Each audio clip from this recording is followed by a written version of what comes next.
Thomas Hobbes foi um importante filósofo do século XVII. Ele sacramentou a necessidade de existir um Estado para a boa convivência humana. Segundo seu livro, O Leviatã, o homem, se deixado por sua conta própria, tenderia à guerra completa, pois não há limites para a ambição e violência humanas. Ocorreria o que ele chamou de estado de natureza, em que todos brigariam contra todos e ninguém teria paz.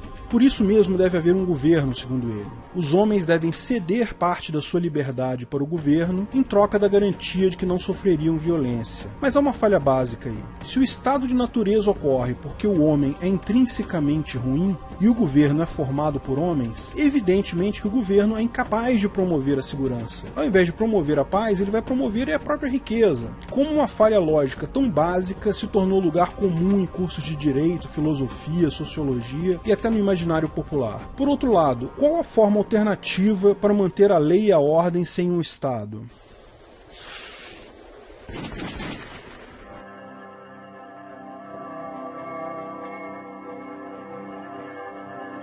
O que é uma sociedade de leis privadas?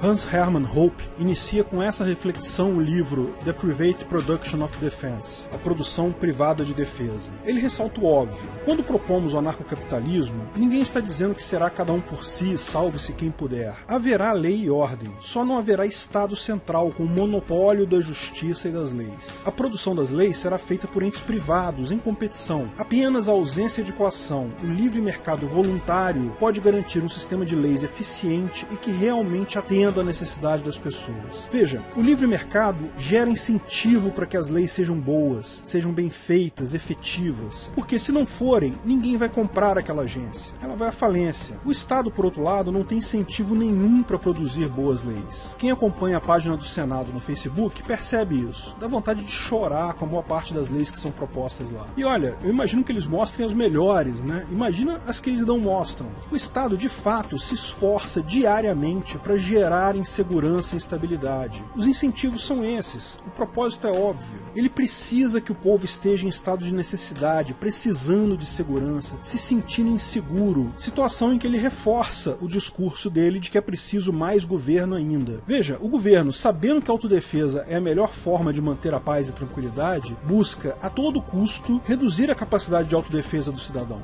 justamente para reafirmar o quanto esse é vulnerável e se apresentar como solução. O governo espera que ocorram mais crimes, que mais pessoas morram, porque isso justifica a própria existência do Estado e ainda gera uma desculpa para ele cobrar mais impostos. Além disso, um crime tem um custo relativamente baixo para o Estado. Não há um contrato de segurança entre o Estado e os cidadãos. O Estado diz que vai prestar segurança, mas não diz como, não se compromete a nada, não tem nenhum padrão ou limite mensurável. Veja, qualquer contrato que preveja um serviço, se o contratado não prestou o serviço, você tem direito de ressarcimento, indenização. Sofreu um crime, o Estado deveria não te cobrar mais impostos e cobrir os prejuízos do seu crime. Mas não é isso que vai acontecer. O Estado vai cobrar os seus impostos independente de qualquer coisa, com o uso de violência se necessário, chamando até você de criminoso, de sonegador. O Estado é notoriamente ineficiente porque os agentes não recebem conforme a sua produtividade. Por que você vai trabalhar se você é pago do mesmo jeito, se você não fizer nada? Na verdade, o incentivo funciona ao contrário. Os policiais têm interesse em manter uma taxa de crimes alta porque isso justifica pedidos de aumento de orçamento. O governo não vai alocar mais recursos em um batalhão que tem baixa criminalidade. Ele vai direcionar o recurso para batalhão com alta criminalidade. É melhor para o policial manter uma taxa de crimes alta na sua região para justificar na hora de disputar o orçamento. Outro ponto, vítimas de crimes não são indenizadas pelo Estado. De fato, o governo insulta as vítimas, as forçando a pagar pela prisão dos criminosos, via impostos. A polícia não tem interesse em esclarecer crimes e recuperar bens roubados justamente porque não é obrigada a indenizar. Não tem responsabilidade absolutamente nenhuma. O policial prefere ficar no café multando carros estacionados ilegalmente do que enfrentar criminosos perigosos, é óbvio. Não há nenhum incentivo para efetivamente prevenir crimes ou para resolver os crimes. Na verdade, essa ideia do Estado como provedor de segurança não faz qualquer sentido. O Thomas Hobbes, vamos combinar, ele foi um mero puxa-saco do rei Charles II da Inglaterra. Deixa eu te dar uma visão desse contexto. A monarquia na Inglaterra é uma das monarquias mais antigas que existem. França. A rainha Elizabeth II, ela é descendente do rei Alfred, que foi o primeiro que unificou a Inglaterra lá no século X. Mas essa história é cheia de reviravoltas, briga entre irmãos, sobrinho brigando com tio, venenos, assassinatos. Metade das histórias de ficção que lemos hoje pode ser ligado a eventos entre monarcas ingleses em algum ponto aí do caminho. Mas existe um ponto que pouca gente conhece. 100 anos antes da Revolução Francesa, houve uma revolução na Inglaterra, uma guerra civil que iniciou em 1642 e terminou em 1649, com o rei Charles I condenado à morte e decapitado. A revolução contra Charles I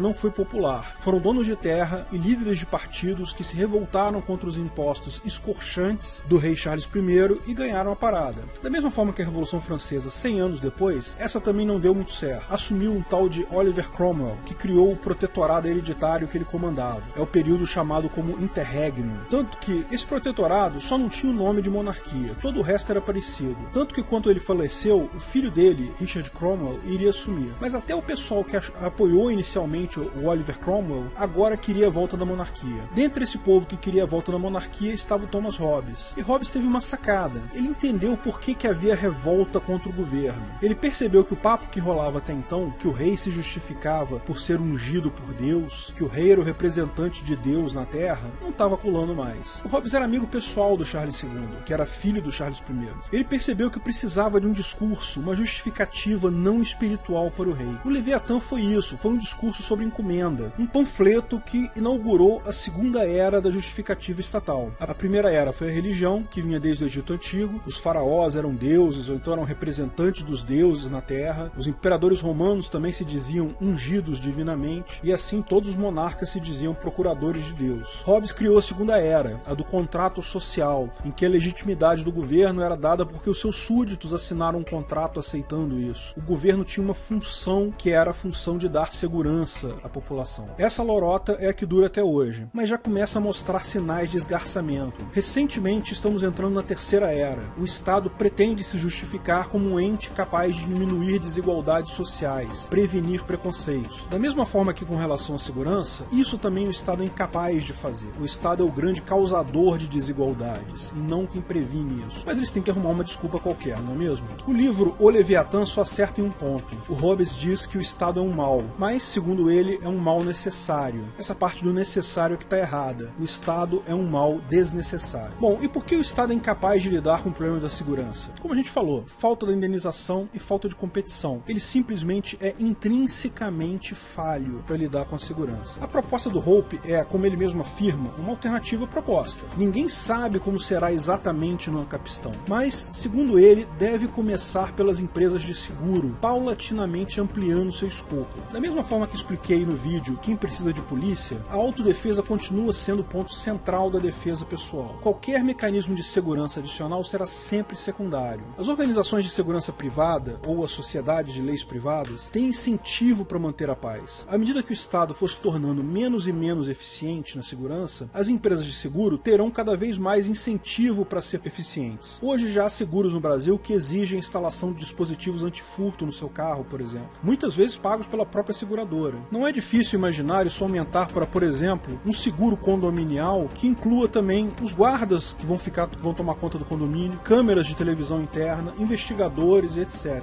Mas a revolução real, segundo Hope, será quando as empresas definirem as suas próprias leis privadas em contrato. Esse, por sua vez, é um contrato explícito, um contrato em que você contrata aquela empresa para fazer a sua segurança. A base legal do Ancapistão será sempre ética, será o PNA. Mas se você, por exemplo, é contra o aborto, pode contratar uma empresa de segurança que prometa punir isso como um crime. Se você é a favor do direito da mulher decidir, pode optar por uma outra empresa que privilegie o direito de propriedade da mulher. Se você quer que criminosos vão para a cadeia, você pode optar por uma agência de segurança, mais cara provavelmente, que tenha isso nas suas leis. Se você aceita que as penas dos criminosos sejam exclusivamente financeiras, certamente haverá agências de segurança mais baratas. Cada pessoa subscreve a agência de segurança do seu interesse. Judeus podem escolher uma agência de segurança kosher, por exemplo. Católicos podem querer uma agência de segurança com a lei canônica. Muçulmanos não querem tanto a Sharia, não tem nada que impeça haver uma agência de segurança que aplique a Sharia. Uma vez escolhida a sua agência de segurança, você assina um contrato formal se responsabilizando pelos crimes descritos na lei daquela agência. E como essas agências disputam o mesmo território, não há monopólio, o mercado garante que não haverá nenhuma que seria irrazoável ou absurda. E lógico, você pode boicotar pessoas com conforme a agência. O cara subscreve uma agência que não tem leis, você pode optar por não fazer negócio com ele. Você pode criar uma loja que só vende para pessoas da agência XYZ.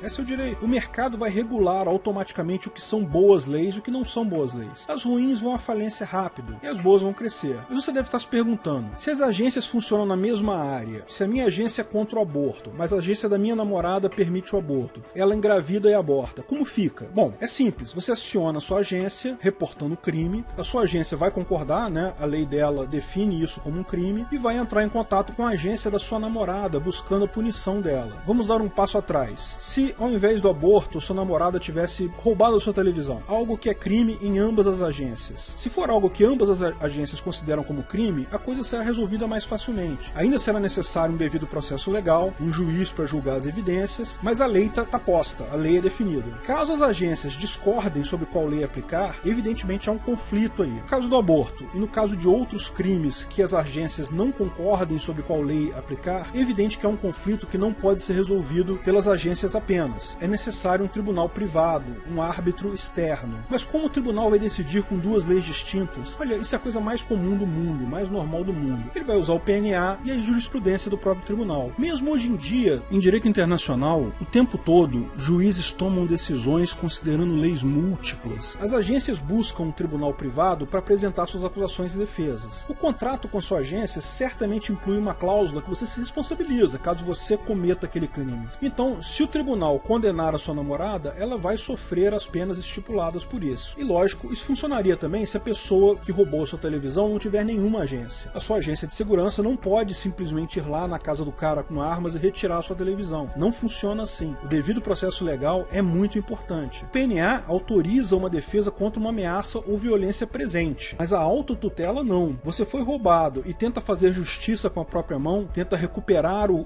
produto do roubo, isso é um absurdo, porque você pode estar errado. Aquela pessoa pode não ser quem roubou a sua televisão. O devido processo legal é muito importante, funciona perfeitamente sem o Estado. Você tem um vídeo chamado Uma Sociedade Sem Estado. É uma palestra do Hans Hermann Hoppe em que ele explica isso com detalhes. Essa palestra ela é em inglês, mas ela tem as legendas em português. Eu vou deixar o link na descrição do meu vídeo. Assim, se você quiser pegar mais informações, pode ver lá. Nesse cenário, veja que interessante. O Estado atual podia até continuar existindo, só que teria que disputar mercado com dezenas de outras agências. Você é nacionalista? Gosta de dizer que é brasileiro? Bate no peito e grita Brasil? Aceita pagar a fortuna de impostos que essa agência Brasil cobra para seguir essas leis idiotas dessa agência Brasil? Ok, pode fazer isso. Por favor, só não obrigue todos nós a tomar essa mesma decisão sem sentido.